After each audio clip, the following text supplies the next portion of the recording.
obstruct your ascent. They also can help to stabilize you.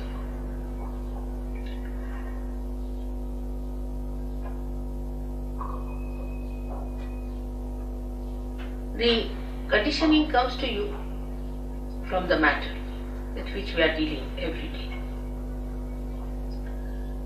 When a human being sees a matter, he aggresses it. And he wants to use that matter for his own purpose. He changes the forms of the matter for his own purpose. He starts getting used to matter as comfort or as a help or a guide in life. The more you start depending on matter, the more your spontaneity is finished, because you are dealing with the dead.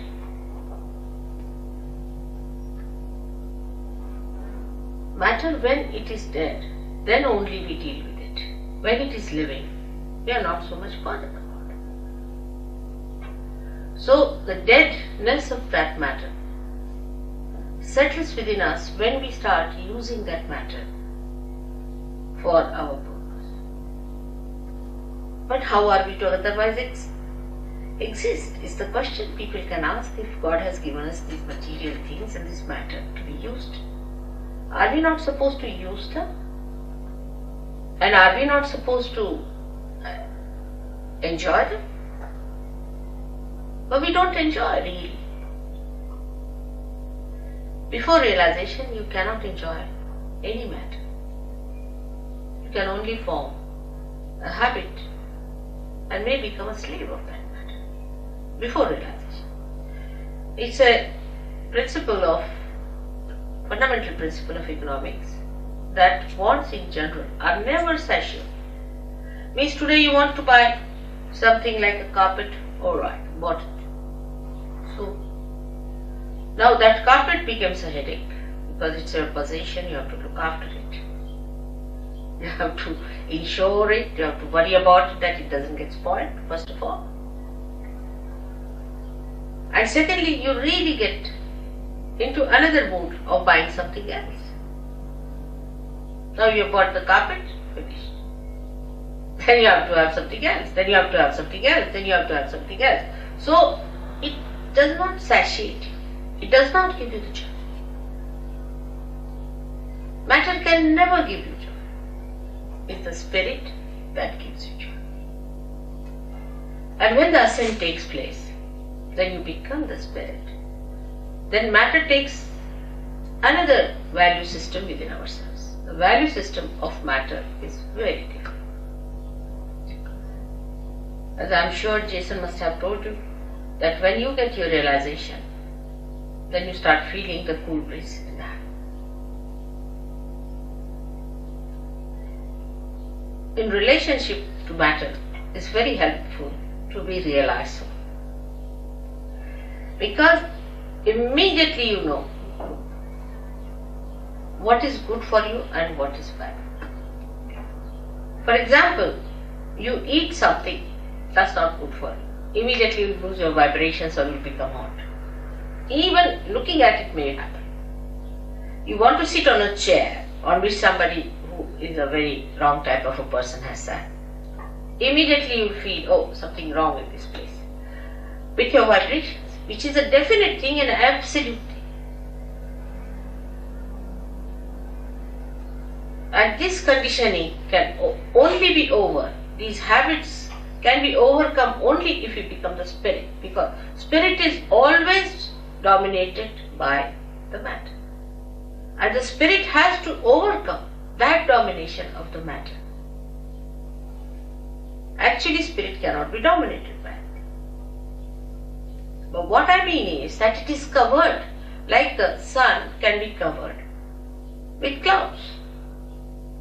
In the same way, all our domination, or we can say all our enslavement of the matter makes us dominate our spirit in the sense that we cover it. The clouds, we can't see the spirit, we can't feel it. The spontaneity which is the beauty of the spirit we do not feel in a person. So in judging a person, what do we judge? How that person looks, what dress he's wearing, how he walks, what are his formal ways, does he know how to say thank you, sorry or not, you see. All these things impress us very much. What sort of a car he has, say, what sort of a house. Maybe we may miss a saint. We may miss Christ again because he was a carpenter's son.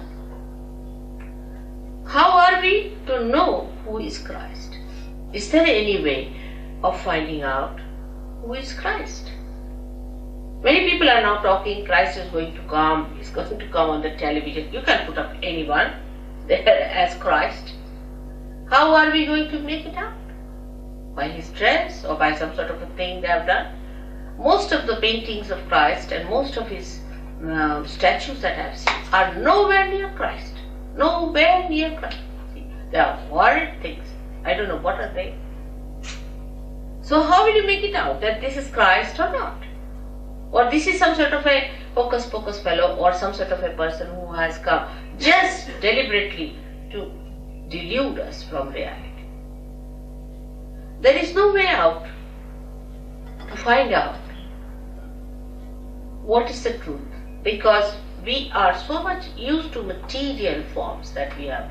For example, our idea of art also is in the same way molded. We like this kind of art. If you ask why? Because, this is this kind of a thing, harmony, or maybe this is more proportioned and all that. But how do you know? Because you've read certain books, or maybe that you have understood from somebody else that this is art, this is beautiful. You brand something as beautiful. But is it really? If it is beauty, it should be spirit. Because spirit is beauty and beauty is spirit. So is it beauty? How do you make out that this art is beautiful or not? For example, according to all normal ideas of womanhood, I don't think Mona Lisa is a beautiful woman. The way these days you see mosquito-like women are regarded as beautiful. So how they call Mona Lisa so beautiful? What's in her? Thousands of people would be assembled to see that painting. Why? What is that? Only vibrations will tell you that it emits vibrations. It appeals to your spirit without your knowledge. You are not aware of it. It appeals to your spirit. That's why universally that painting is appreciated. But when this conditioning becomes collective, any such conditioning becomes collective, and you accept this is the form that is beauty, this is the form that is reality, this is the form that is spontaneity, then the confusion starts. The confusion starts at that point, when it becomes a collective thing. For example, I met some people or some gurus. When I asked them, what makes you think that your guru is truthful? What has he given? He said, because sitting in my chair I just start jumping by myself. I don't do it, but it happens, it's spontaneous. And in my presence, the way his body was moving was so horrifying. Anybody would have tremendous compassion and concern for such a person that you can't sit for 5 minutes. Excuse me, it wasn't spontaneous, it was nervousness. Yes, that's what I'm saying. But You're very wrong in what you talk. What? About everything. From where do you come? Up the road. That's it. Better go. Don't worry, I'm out. Look at that. She'll go to the pub now. That's nice. Must try to understand the subtleties, you see. If you are confirmed with what, now supposing somebody started jumping in the thing, and he says, and she says it's 2 nerves. That means you are not in control of your nerves, isn't it? Don't you think so?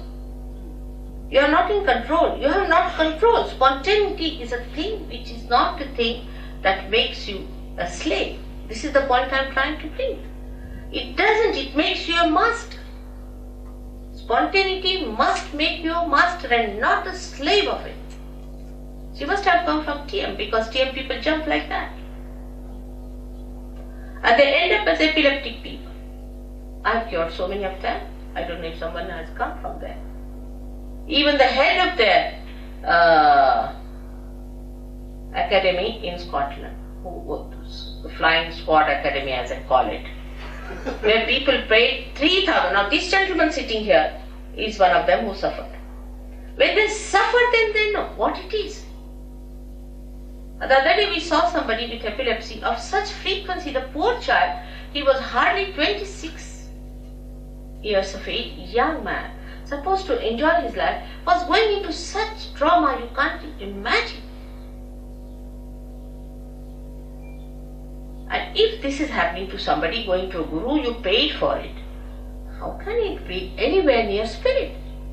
This is what I am trying to tell you. That spirit gives you spontaneity in which you are the master. You are the master of yourself. Complete master. No enslavement of any kind. No habits formation coming. All habits stop. You become so spontaneous that I don't have to tell you. You just drop out all habits. And you become a master of yourself. That should happen to you. Instead of that, if you indulge into things which enslave you, you may like it for a while because you can't help it. But if you really sit down, you will know that it's not the thing that you wanted. You wanted to be the master of yourself. Now here in this map, as is shown, we have two powers, left and right powers. The left power is the power that gives us conditioning. Left side, the subconscious, the collective subconscious. That gives us the conditioning. Now if you try to deny all that, then the right side is even worse. It gives us action, but with action we can become very ego-oriented. So both ways it can be troublesome. Supposing you say that, all right, I have no conditioning of any type, what's wrong in doing this, what's wrong in doing that?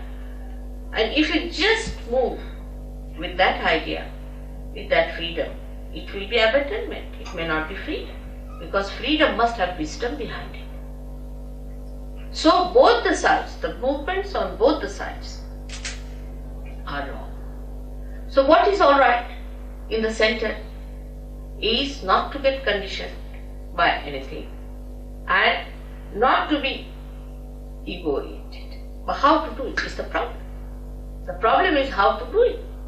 To be spontaneous is to be absolutely free. Now I would consider these two powers as, say, a brake and an accelerator in a car. Now you use both the powers. You use the brake first, you use the accelerator, you try to control these two powers.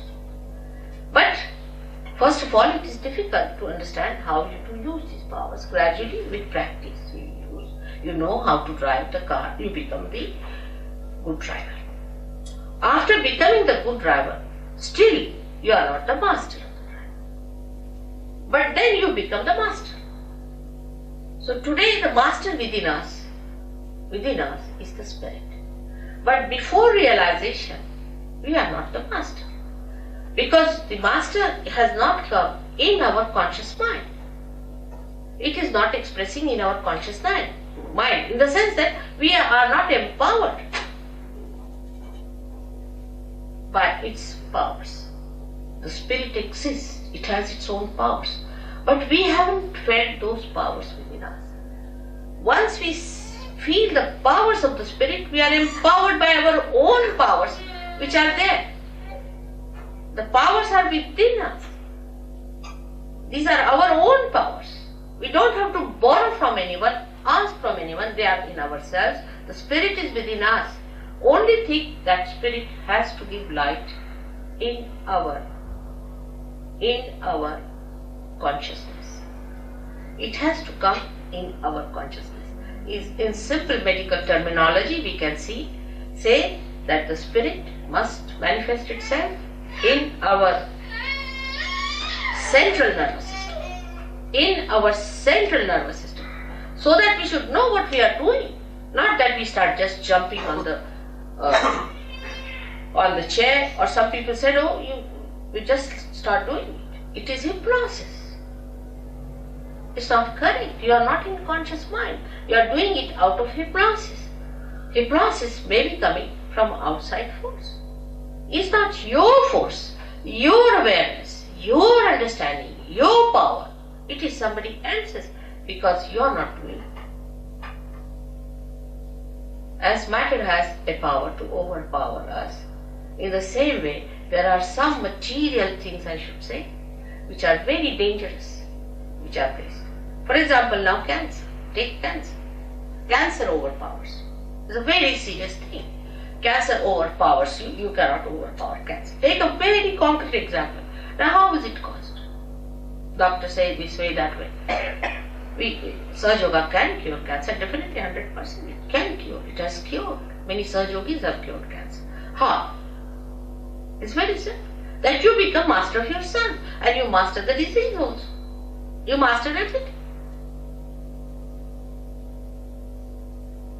Because the master is within you. It has not come in your conscious mind. It's the only link is left. And when that happens, yoga takes place, union takes place. We should now completely keep ourselves limited to self-realization. About God, I'll tell you next time. Self-realization means to bring your spirit into your conscious mind. Now, how cancer is caused? Let's see here. What happened? It is caused by left-sided activity. Now, left-sided activities are emotional traumas, emotional problems, emotional upheavals, emotional insecurities. Any kind of insecurity can take you to the left side. Little more movement can be these horrible gurus, because they hypnotize. They put you to the left. They put some spirit in you, or I don't know what they do, but they put you to the left. Any one of these activities which are not authorized by God, taken to, you go to the left side. Because you cannot ascend in the center. So either you go to the left or to the right. When you overdo these things, it's like black magic. You have another thing here I've heard. Some sort of a organization had.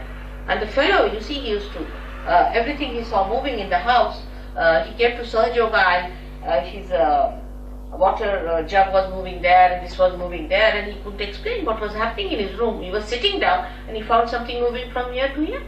It happens. What is that? What is that doing, this kind of a thing which you cannot control? Again we come to the same. Something you cannot control. So you enter into the realm where you are controlled and you are not under your control. And that realm, when you enter in, I have always seen all the cancer patients are the ones affected by this. Most surprising. They are not aware. They do not know how they get into it. For a lady, supposing say she's suffering from an insecurity about her husband, or maybe something, or maybe she thinks that her husband may leave her any time, she loves him, whatever it is. Such a woman might get a breast cancer.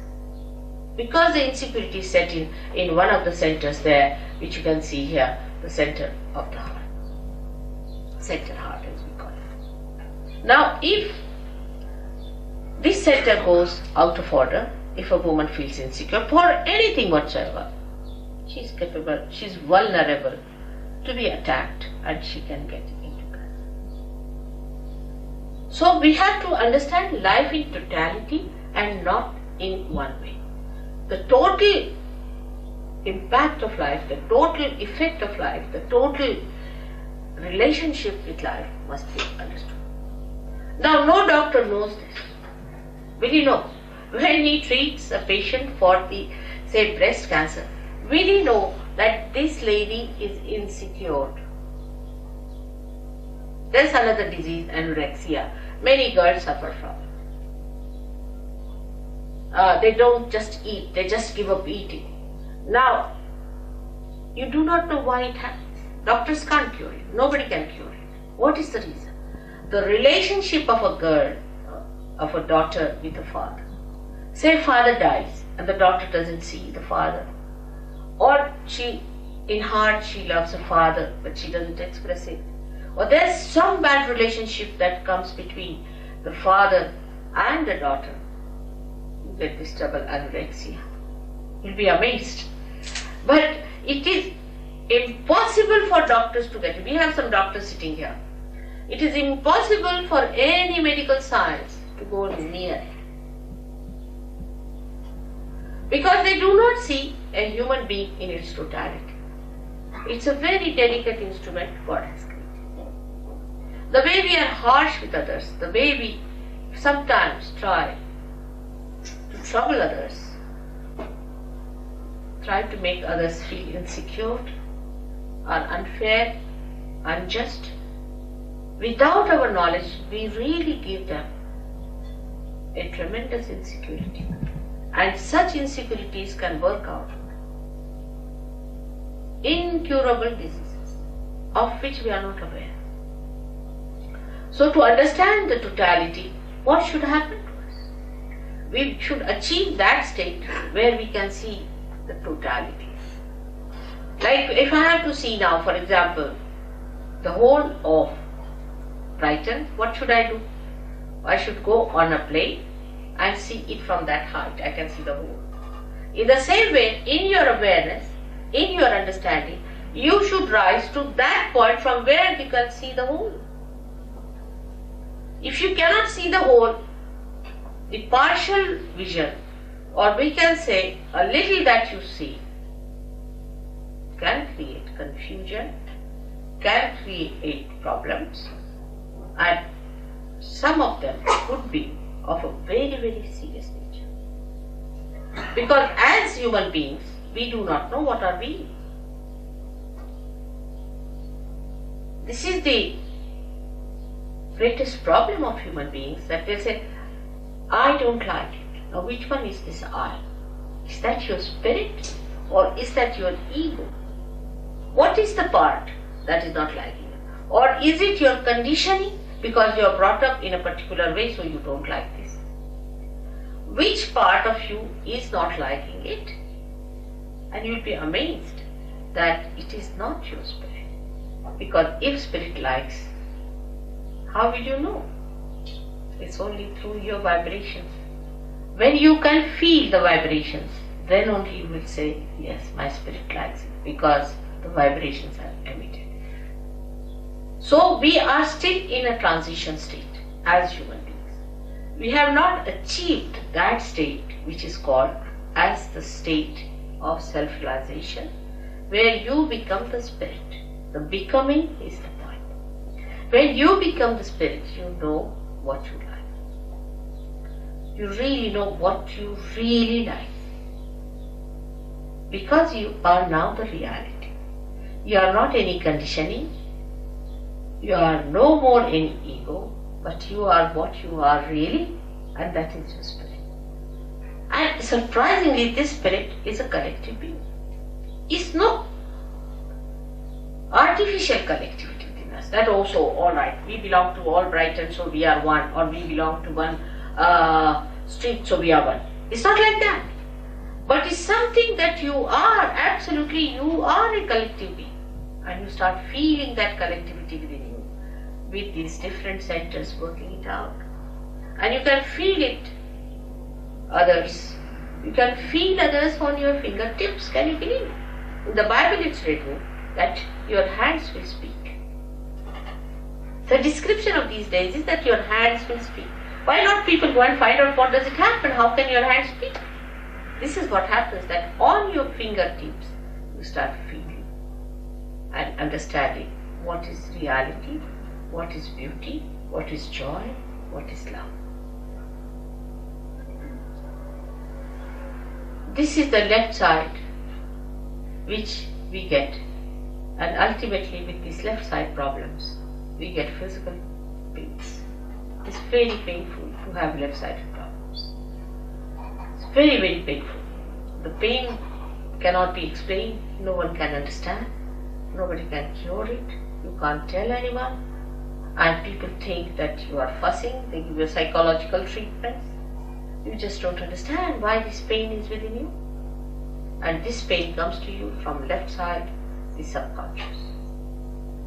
The beyond the subconscious is the collective subconscious. And this collective subconscious is the one where whatever is created from the beginning up to today in the creation is within you. And once you go to the subconscious, you just get lost there. You are so overpowered by this power of subconscious that it is beyond you to understand it, beyond you to get out of it, and beyond you to not to succumb to it. And it goes on increasing. Like I asked some people, why did you go on doing it? When you knew that you were not doing it, somebody else was doing it, still why did you continue to do it? They said, Mother, we were under a blanket. It was darkness. We didn't know where we were moving. And we were just going on and on and on. And as I told you last time, feeling guilty is the biggest blockade. It's the biggest blockade.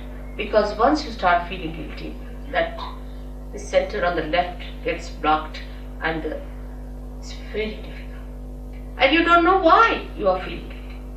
All the time you are feeling guilty, but you don't know why you are feeling guilty. Why these ideas of guilt are coming to you. That this feeling of guilt keeps you away from joy, from enjoying anything, from being spontaneous. Why? And this explains why we sometimes are miserable for nothing. Actually, God has not created us to be miserable. He has made us so beautifully, so carefully. He has created us with such love and compassion not to make us feel miserable, not for anything. He doesn't give us any diseases, no problems. But we have done these things to ourselves by going to extremes on the left or the right. As I am today talking about only on the left, I would say that to feel miserable for nothing at all is also wrong, is being unjust to yourself. The people who are left-sided must know that they are the spirit, that they are that beauty which has to come, which has to express itself, that they are not the people who have to suffer all the time and to live like miserable people. They are not. But because they take so much upon themselves, bear so much upon themselves, they become like that. And to avoid that bearing up, they may take to some other habits. You see, many people take to alcohol also for reason because they can't bear the pangs of life. They can't bear. That's why they take to. But once the spirit is awakened within you, you become so strong.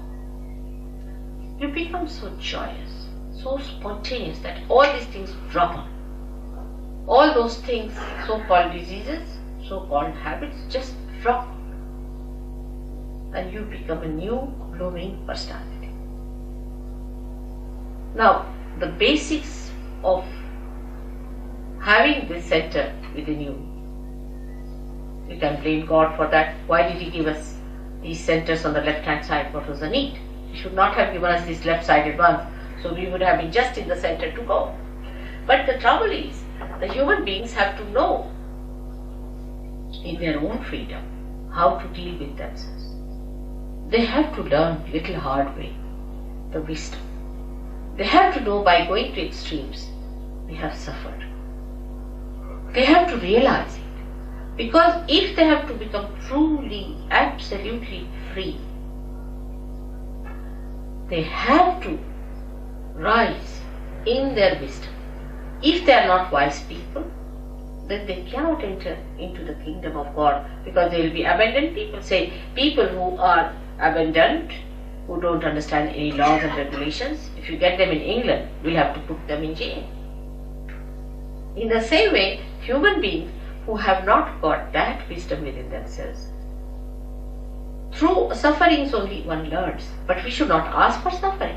When we ask for sufferings, we are asking actually for mistakes to begin with. How will you suffer if you do not commit mistakes? So when we ask for sufferings, we are committing mistakes. So what we should ask for is nothing but our spirit. And if you ask for your spirit, it is your own, and you have to get it. It is in your own right that you are going to get it. It's no way that I am obliging you or doing something special for you. It's all there. You are like a light which is just to be enlightened, because I am an enlightened light. And you become an enlightened light, and you can enlighten other lights also. It's very simple. If you become an enlightened light, you can enlighten others. You don't have to bother about anything else then. You become an enlightened light yourself. That's the point. It is all there. It is all your own. You have to just have it. It is as simple as that. There is nothing very complicated as these people make it, or anything that these philosophers have put before you. Nothing of the kind. It's very simple. It is within you. It is spontaneous. It is a living process. As in living process you have become human beings, you are going to become superhuman beings. It's absolutely spontaneous. You can't pay for it. How can you pay? I mean, an absurdity. If it is a living process, how can you pay? How much do you pay to the tree to grow up? I mean, in anything living, do we pay anything? How much do we pay our nose to breathe? Can we pay for it? It's absurd. It's ridiculous. The way we pay for it, we cannot. It's a living process. You have to become, an egg has to become a chick. Now, how much do you pay to an egg to become a chick? Or how much does an egg pay to the mother for becoming a chicken? It's that ridiculous. But we never understand that living things are so spontaneous. We never see living things. We live with matter, with the dead, not with the living things. If you start watching a tree, you start watching a flower, how it becomes a fruit. You can't even watch, because it's done so slowly. You can't even watch a flower becoming a fruit. Suddenly you find all coming up. Like when I came to London from India, I found all the trees were bare. Absolutely like dry sticks. Absolutely like dry sticks. Within a week, what I find is the green coming up. Within the second week, it was all lush. Can't believe it. We never even notice. We take it for granted. It's happening. How does it happen? It's a miraculous thing. If you see it is miraculous, how these flowers, for example, the particular flowers are only on a particular tree, others are on another tree. How does it happen? Who chooses them? Who puts them in proper shape? Who organizes all that? And this is what one has to realize. And that is the all-pervading power of God that does all the living work. And once you become that, the spirit, then this power starts flowing through. You feel the power through you, as Christ was touched and he said some power has gone to someone. Like that. You just become a medium of that power through you. But you are empowered to maneuver it, to manage it, to understand it. You know completely about it. You know how to give it. You know how to work it out. You know how to cure others, cure yourself. You know the complete working of your machinery. Apart from that, you get the powers to overcome all the problems of your own machinery also. It's so fantastic. The whole thing sounds very fantastic because we have never seen this before. But to us it doesn't sound fantastic when we see all these flowers suddenly turning into fruits. It doesn't sound. But we see human beings turning into fruits. Then it sounds very fantastic. How can that be? It has never happened before. Only one person would get realization, and it was such a difficult thing and nobody got it. How is it today? I say it is the blossom time which is being promised, which has been already prophesied. Even a great poet in your country, William Blake, has prophesied. He said these times will come when men of God will become prophets, and these prophets will have power to make other prophets. I mean, nobody could be more precise than Blake, I tell you. He was so great to say this will happen, and this is what we have to expect when we go to anybody for seeking. Have we become prophets? And what is a prophet? Prophet is a person who is a collective being and who knows all about it. Who is the master? We call prophet a master. And that's what you have to become, the master. And that mastery is very simple because it's all built within you. Just it has to be connected. Like anything like a television set is to be connected to the mains. It's all built in, it's there. It just starts working. In the same way, you are that. You are that. Just it is to be connected. Whatever may be your caste, community, race, nationality, shapes, heights, anything, whatever it may be, makes no difference because all of you have got this great thing within you, this power of a rebirth. And you are to be born again and you will be born again. Why not today? There's nothing to get angry because people get angry sometimes because they don't like anybody telling them about something of which they themselves are feeling bad. They don't like it. For example, if there's a drunkard and he drinks too much, he's an alcoholic, he doesn't like it and he feels bad, and if somebody tells him, even in the most gentlest way, that you better give up drinking, he doesn't like it. But what I am saying is not that you should not do it. I said it will happen, that it just drops out. I don't say you don't do this or don't do that, but it just happens. And you must first understand what is the problem and how the problem is overcome. That's why I have to talk. Otherwise there's no need to talk about it, or it just works out. It just works out because you are just ready to have it and you just get it. I don't do anything. I'm just a catalyst, I should say, that it works out. I hope you'll ask me some questions about it first before we go in for any realization. If you have any questions, please ask. You must ask.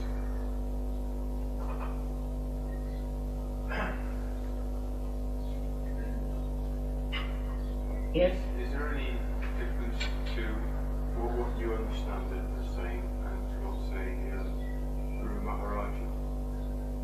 Who? Guru Maharaj. No. I'll tell you one thing. When you talk about any guru, I don't want to go into controversies. Alright? That's first thing I'll tell you. But I will tell you to ask yourself or ask anyone, what has he done for anyone? Has he been able to give you any power or anyone the power? Alright? Now I can tell you all these who are here, who are realized souls, who are here, they are just like you to look at. Of course from face you can make out that they are very relaxed and very happy people. But they can cure people. They can give realization to people. They understand everything that is wrong with you and with themselves also. So what has he done to your awareness? Nothing.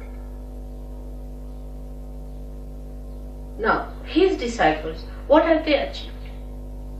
You ask them, where is the Kundalini of this person? What is the problem of this lady? Or what is weighing upon her mind? They won't be able to say. If you cannot even make out what's wrong with another person or with yourself, how are you going to help? All such people, what do they do? Let us see. Simple thing is that they can mesmerize you. You may feel happy for a while, just like drinking. If you drink, you feel happy. But by drinking, what have you achieved? Have you become master?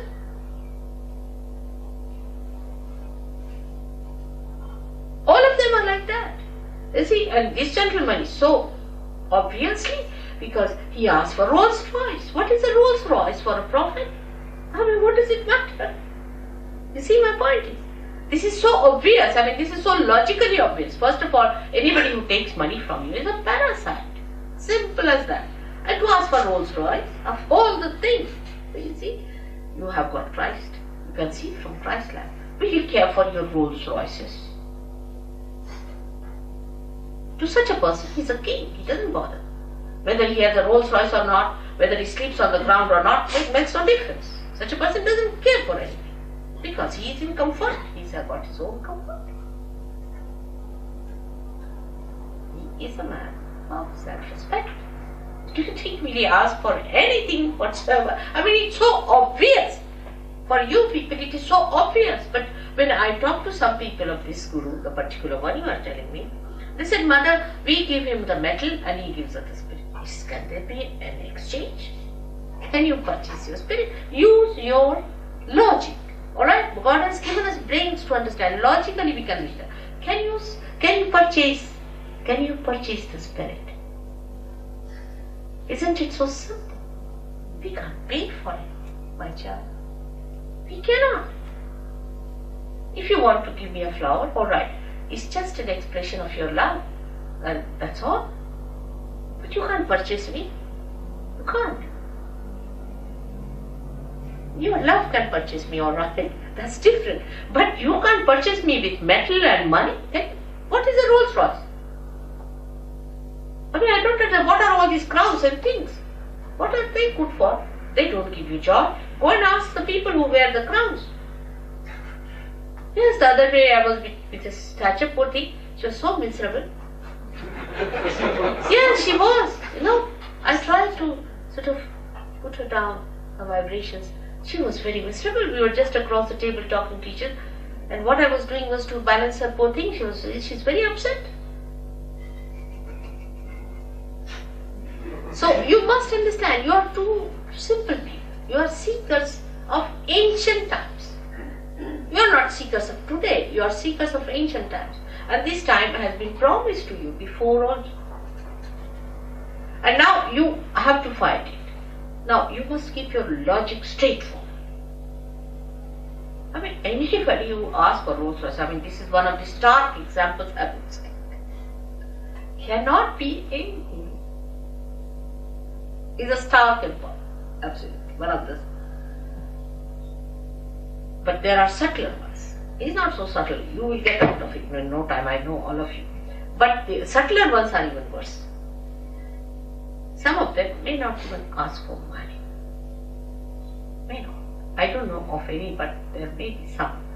Because I heard about someone who doesn't now take money in India.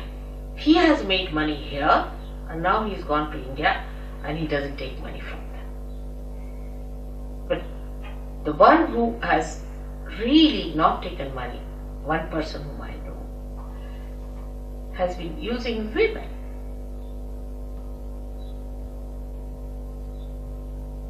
He's not interested in money part.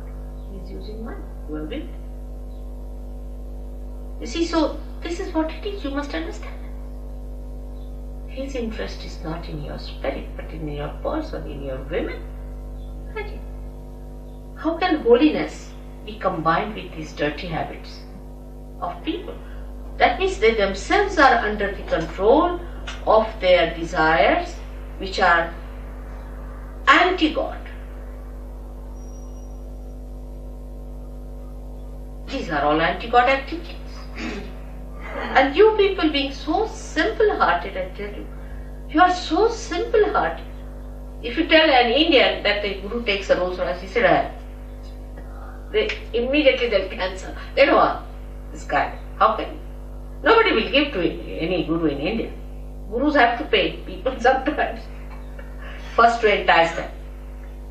Westernized Indians is different, but those who are really Indians, you see, they are people live with the mothers and they know what is what. Nobody can befool them. They're very practical people.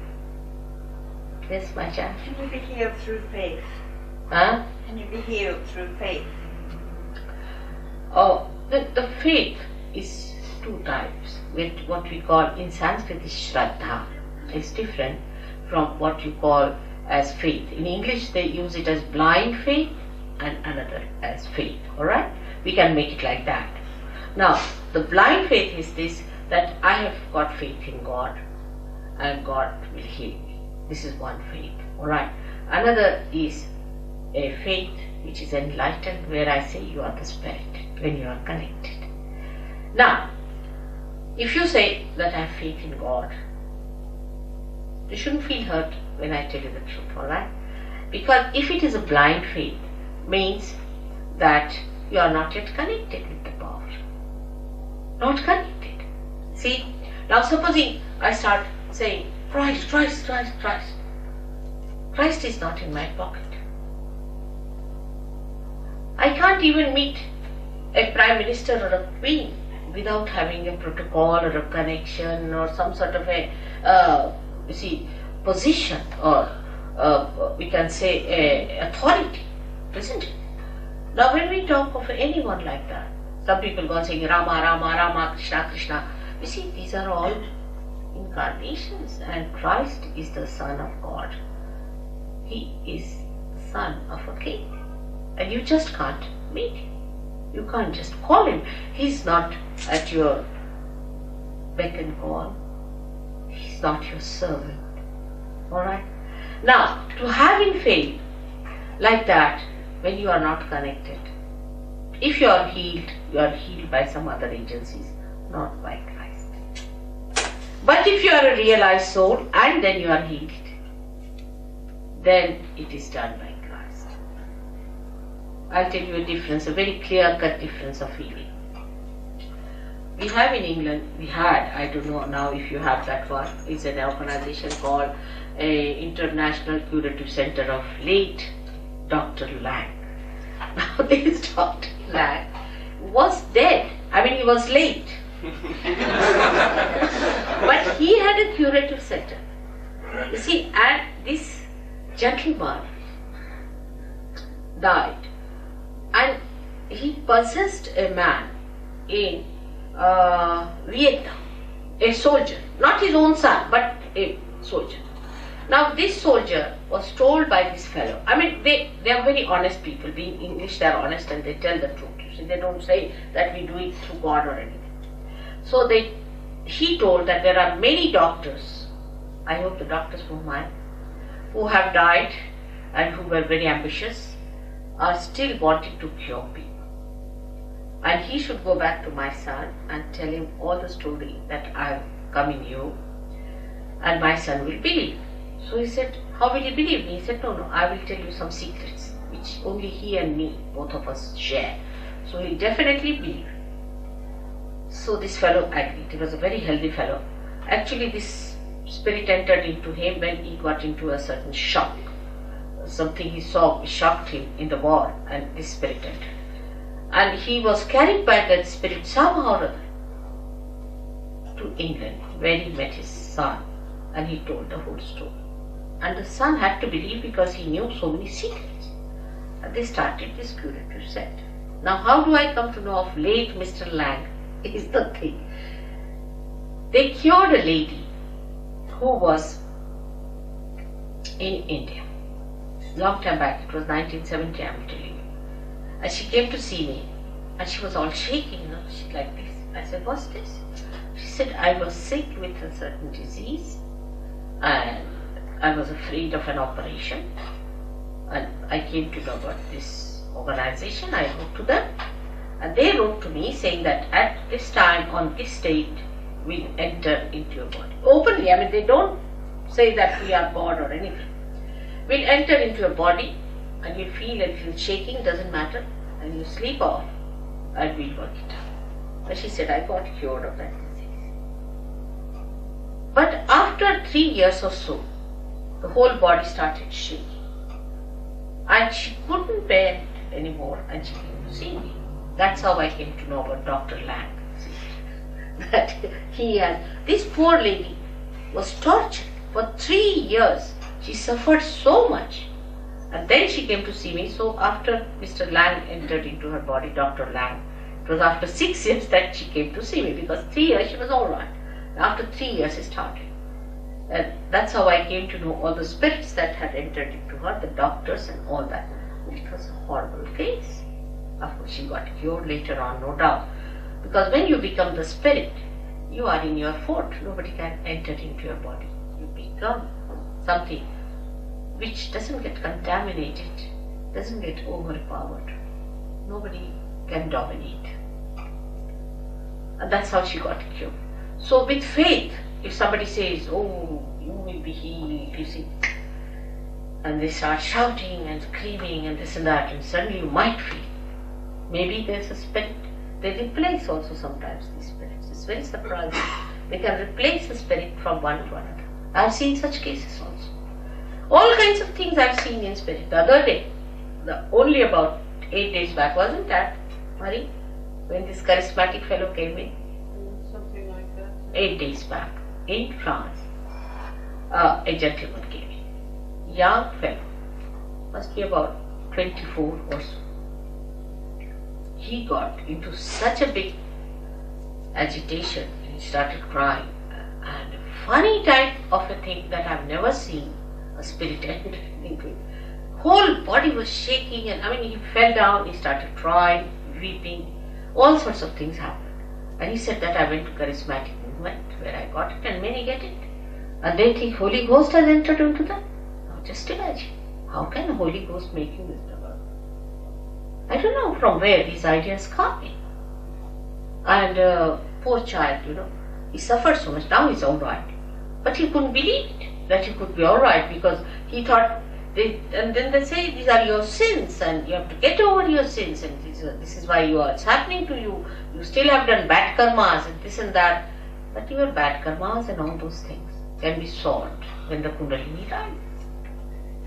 There is a center for this specially, which is really being adorned by Jesus Christ here. Did you tell that about this center? Didn't quite get that far. Alright. So this is the center, and when the Kundalini passes through, that's why they say that you have to pass through him. He gets awakened, and when he gets awakened, all these two pouches you see there of ego and superego, your conditioning and all your left-sided problems and right-sided problems are sucked. That's why they said that he died for our sins. He is described in the ancient Indian scriptures as Mahavishnu, but you see, the missionaries went to India, they gave a very wrong picture of Christ, absolutely a wrong picture, so they were still expecting Mahavishnu to come in. And this is what it is. He's supposed to be, according to missionaries, somebody who sort of converts people and all that nonsense. It's not the real thing that he's to be awakened within us. He said that. He said, I have to be born within you. And that is what it is. When Kundalini rises, she awakens that center within us, and all our conditionings and egos are sucked in. A space is created here in the fontanelle bone area through which the Kundalini comes in, and you can feel the cool breeze from your head coming out. That's what it is. And you feel it in your hand. It's not just that you are mad after someone. It's not like that. It's not that way, you see. Nothing of that kind. You become a self-respecting, normal, dignified personality of great spiritual value, which you are. Alright? So this is what faith is and what is blind faith is. Yes, my child. It seems very difficult, the concept that self-realization doesn't involve some personal effort. Can it really come to anybody irrespective of how materialistic they are? Yeah. Am I understanding you? Yes, it appears on the face of it very difficult, and how people are materialistic is also true, no doubt. But spirit is much stronger than the matter, and when it has to express, it completely crashes all that, and it comes. Now we have here, most of you are English people, I should say, westernized, very materialistic people they were. I should say, living in that world. They may not have been that materialistic, because if they are not seekers, they would not come to me. But a new being has been born. If you look at an egg, you feel that what a hard stuff is this. But if it is broken at the right moment, with the right understanding, it becomes a bird. Because the living process is on, only the last breakthrough has to take place. Apparently it looks difficult, but to me it is not. Perhaps I know the job. Alright?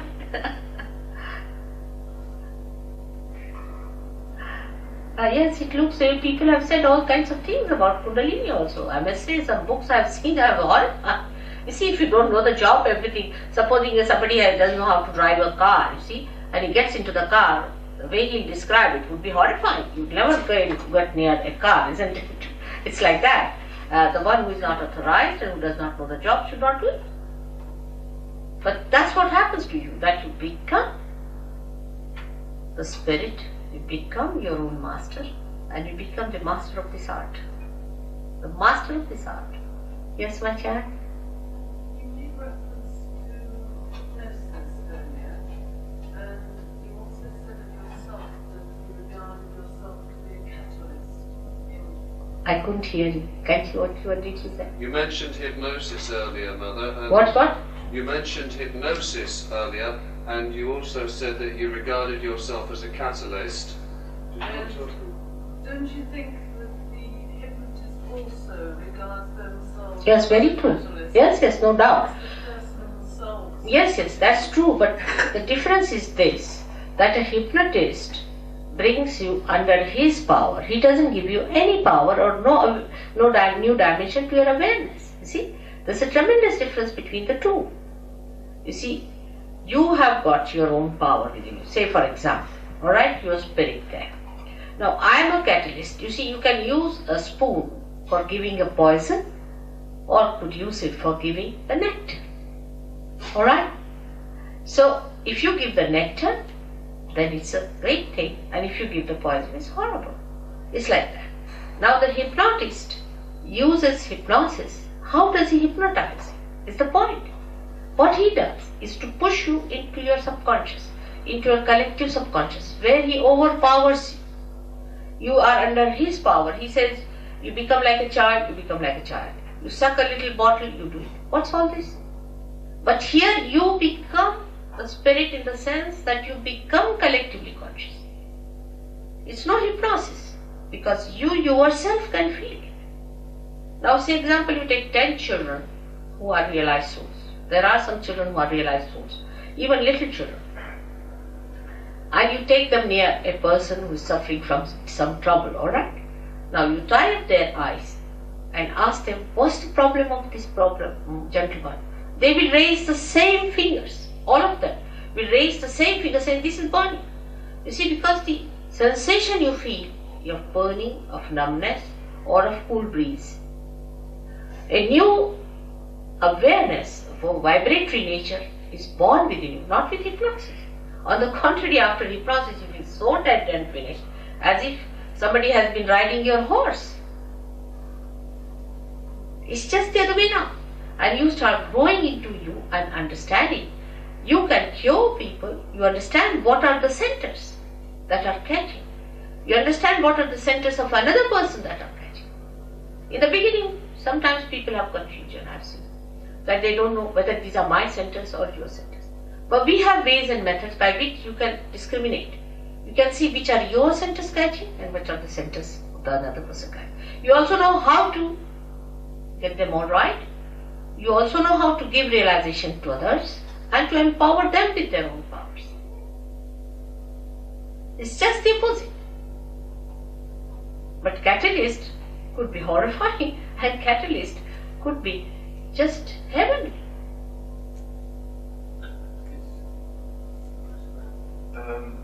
Is it something that the person can self-realize themselves through their own efforts entirely? With their own effort? Yeah, or is it necessary? Oh, I don't think it's possible. You see, because like a light which is enlightened can only enlighten another light. But what I'm saying, that even supposing, like Buddha, you see, he got his realization when he was absolutely tired and he had to have it. Of course, the Holy Ghost did that. He could not have done it on him. But he got the realization there because it was a different circumstance which he had to live. He didn't have to talk about God. He didn't have to talk about the whole thing. Because people were so much engaged in talking of big things like God and about all kind of deities, this, that. There was a big confusion. And somebody was to be realized at that time who would just localize it and say only self-realization. Don't talk of God or anything, forget it. That's why he got a realization like that.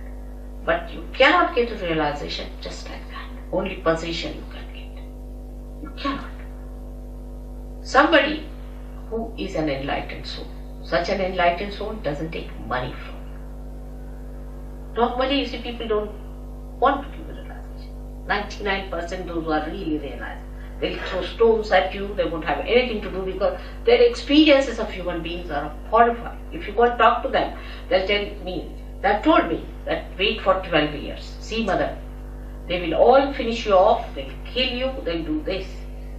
It's very venturesome to deal with human beings because they're very egoistical and they will never accept. But if you take like this, like somebody who knows is a head, isn't it? And realization is not possible. It's not possible to be done by yourself. It's not possible. Because if say a candle which is not enlightened wants to get itself enlightened, the light has to be brought. It's so simple as that. But one should not feel bad about it actually. Say I don't know how to drive, somebody drove me down here. I didn't feel bad that he had to drive me down. Did I? And I only know one job. I don't know many jobs I don't know. I don't know how to operate bank. I don't know how to write a check. I'm hopeless in many things. I don't know how to open a can maybe, but I know how to open a kundalini. Alright, so if I know one job, why should you buy? After all, we depend on each other for everything, isn't it? So why not? If I know the job, what's the harm? And you will know too. You will know too. But it cannot be done by yourself. But actually in this, you are not obliged for anything. I just do it because I love it. It just happens. I don't do anyway. I'm just flowing. I don't know how it happens. Just it's flowing.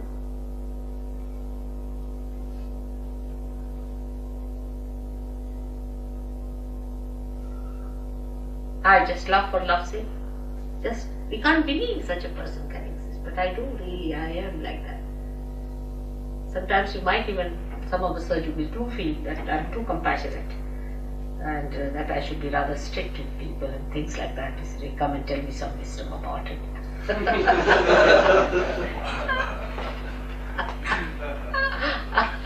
You see, they think I'm not so practical. But this is the most practical thing. Because I know they make mistakes because they don't know they are walking in darkness. If you're walking in darkness, if you bang at something, the only thing that you can do is to have compassion for them because they can't see, they are blind. Isn't it? How can you have any anger or temper?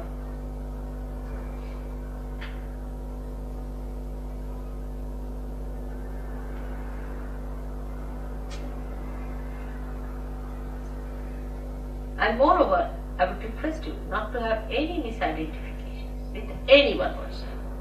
You have to get to your spirit. That's the main thing.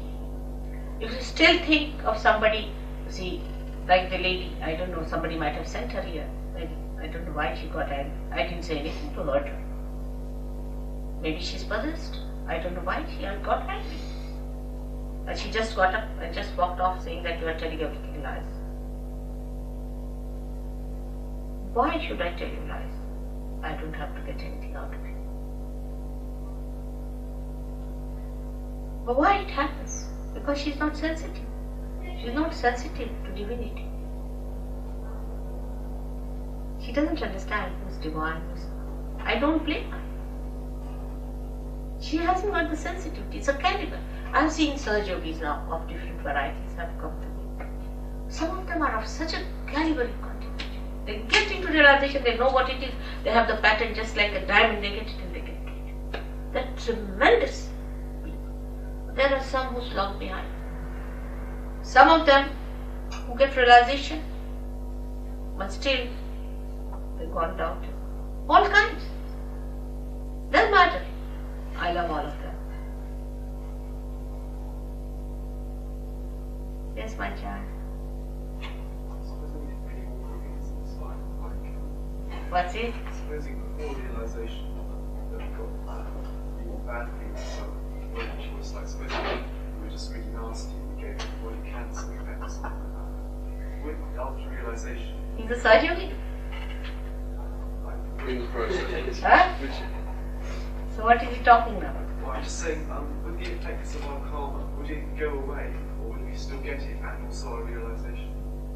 What did he say, Ray? He's saying, Mother, if before realisation we were such a horrible person that we gave cancer to everybody we met, or something like this, after realisation, does the effects of that get taken away, or what happens? Yeah, I know so many things have happened. We had somebody in Brighton, you remember, he's here now, I think, who was drunk when he came in. He was very angry with me, you see, to begin with. He said, how can I get rid of this stuff? I can't believe you and all that. He's alright, perfectly alright. His change is so beautiful, you can't. Is he there? And we got this.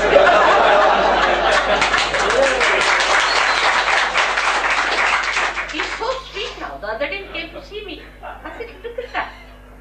He's so sweet. He was a very sweet man. But something had put him up, made him upset, you see, that he had become alcoholic. It's all right. And the compassion can only make you understand this. That there's a reason for this. He is a very sweet person. Very sweet person, no doubt. But something had gone wrong with him. It's all right. So this happens. It's true. Surgeons realize this. Some, of course, I must say, go a little bit. Doesn't matter. They'll come. All of them will come. I'm sure.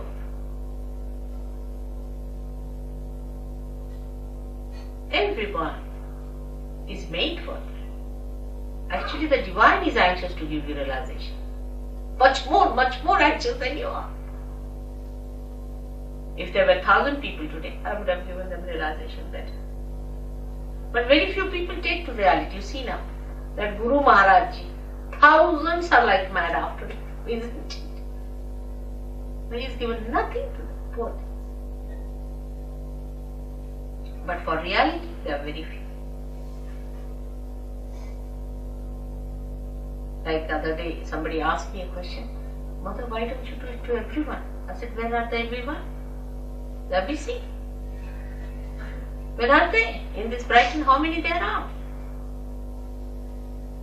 How many are here? Alright? That's the problem. It takes time for people to love reality. It takes time. It's such a beautiful thing. And even they get realized, then they drop out. You see? But oh, I'm alright now, I'm alright. After 1 year they'll appear. That's not the way. You have to master this art. Absolutely master it. It is all free. Absolutely free. Now, they are all sitting down here, they can say that. We can talk a bit more about self-realization and what's necessary to enhance that. Yes. I will be in my next lecture, one by one. Now I'm talking the left side, the right side, and then the center, and then also, of course, about the spirit. Definitely, 100 times. That's what I have to do. But gradually I have to build you up.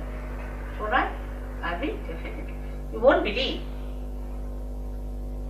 I think I've given 500 lectures already in London, at least. And it doesn't end. Every time they say, last time I spoke, they said, Mother, it was absolutely a new dimension you talked about. I don't know. Kerry told me first time he touched his vibration so much with my lecture, I don't know what I touched it. So, yes, it's surprising. He's from Australia. Australians, doing well. Very fast work. So, all the questions are over now. Should we have it? What of karma? Huh? What they call karma? Karmas. Yeah. Karmas are when you do any work or anything with your right side action, then the effects of that accumulate within you as an ego, because you think you are doing it. Actually, we don't do anything substantial. What we do is a dead work. Like as I said, we make a chair out of a dead tree. That's all we do. What work we do is an idea we have. We are doing work. What work are we doing? Can you convert this into a fruit? We can't even put fragrance into it. So this myth, you see, works as ego in us, as shown here, which I will be speaking tomorrow about, alright? And this is what is that we think we are doing this work, that work, and this ego thinks that if you have done bad work or good work, we have to suffer. You see, a tiger doesn't feel that way. If tiger has to eat, it must kill. It kills the animal, eats it, finished. It doesn't sit down and sulk, oh God, I should not have done this. I should become vegetarian. It doesn't accumulate any karmas in it, alright? But we human beings do. Why? Because we are closed. We are closed. See here, we are closed. They are open. Whatever they do, they are not bothered. But we are bothered about what we do because we think we do. And when, as I said, the center is opened out, he sucks our karmas. And the so-called karmas are nothing but sins, you see. In a biblical language, we can call it a sin, you see. And they are all sucked by this powerful deity of Christ awakened within us. And you get beyond it because it is the ego that does the karma. Your ego is finished. But the karma, they are finished too.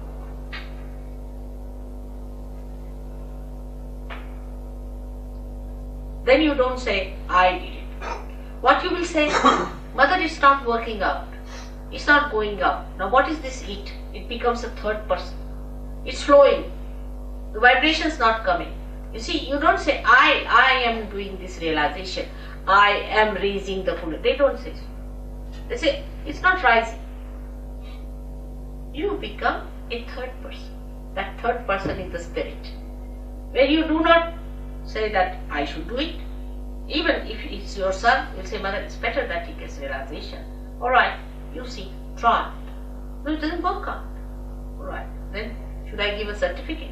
He said, how can you give certificate, mother? How can the Kundalini have not risen? Everyone knows. See, it's whether it's your father, mother, sister, anyone. If they are not realized, they know they are not realized, so what? They just know. And this granddaughter of mine, who's here now, she's a born realized, and she was hardly about 5 years of age, I think, when they went to Ladakh. And there was one lama sitting with his shaved head and all that way. Everybody was touching his feet. And the parents also not realized, my daughter has not realized, so she also touched his feet. She couldn't bear it anymore now. It was too much for her. So he was sitting in a higher hillock. She went, put her hands back and looked at him. She turned him. He said, what do you mean by asking everybody to touch your feet? You're not even a realized soul. By wearing this dress of yours and shaving your head, you think you can ask people to touch your feet? Little child of 5 years. Yes, they understand. We had once a program in India when they invited me as a chief guest and for this Raman Maharshi, who was a realized soul. And one gentleman from Ramakrishna Ashram, the head of that, was sitting with his big orange robe, see, sitting there. And my another granddaughter, she was sitting in the front row. She couldn't bear him anymore, so she shouted from there, mother, the one who is wearing a maxi, their grandmother, please ask him to get out, he's giving heat to all of us. There were many Sahajogis who were feeling the heat for the fellow, and he thinks he's a very spiritual man. So she just stood up, she said, ask him to go, he's wearing a maxi. She didn't understand it was a robe or thing. Even children know who are realized souls and who are not, if they are born realized. There are many children who are born realized these days. The time of judgment, this is the time of judgment. Of course, about this I'll tell you later.